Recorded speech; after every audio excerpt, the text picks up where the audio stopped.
अस्सलामुअलैकुम दोस्तों। माहिरा खान सिर्फ पाकिस्तान के सुपरस्टार नहीं बल्कि ग्लोबल फैशन आइकन भी बन चुकी हैं। कैन फिल्म फेस्टिवल से लेकर लक्स स्टाइल अवार्ड्स का उनका हर लुक वायरल होता है और इस दफ़ा दुबई फैशन वीक 2025 में उनकी एंट्री ने सबको शॉक कर दिया है। माहिरा खान ने दुबई फैशन वीक के रनवे पर एक स्टनिंग रेड डिज़ाइनर गाउन में शामिल हुई। डिज़ाइनर ने आउटफिट को स्पेशली उनके लिए तैयार किया था, जिसमें बीड्स और सीक्वेंस का काम था। मीडिया कैमराज उनकी तरफ ही फोकस रहे और क्राउड ने उनका जोरदार वेलकम किया। जैसे ही उनके पिक्चर्स और वीडियोस ऑनलाइन आई, सोशल मीडिया पर तूफान मच गया। फैंस ने ट्वीट्स और इंस्टाग्राम एडिट्स शेयर किए। किसी ने कहा माहिरा ही है असली फैशन क्वीन और किसी ने लिखा रेड कार्पेट की असली जान माहिरा खान है। उनके वायरल क्लिप्स ने इंटरनेट को लिटरली हिला दिया है।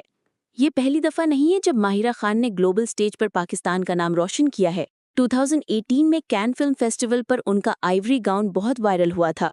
लक्स स्टाइल अवार्ड्स में उनके बोल्ड और एलिगेंट लुक्स हमेशा फैंस के लिए ट्रेंड बन जाते हैं और अब दुबई फैशन वीक 2025 में उनका ये लुक एक नई हिस्ट्री लिख रहा है। माहिरा खान की हर एंट्री फैंस के लिए एक सरप्राइज होती है और इस दफा उन्होंने प्रूव कर दिया कि वो पाकिस्तान की ग्लोबल फैशन एम्बेसडर हैं। सवाल ये है कि क्या माहिरा खान को पाकिस्तान की ग्लोबल फैशन क्वीन कहना चाहिए? कमेंट्स में अपना जवाब जरूर देना और अगर आपको ये वीडियो पसंद आए तो लाइक, शेयर और सब्सक्राइब करना ना भूलें।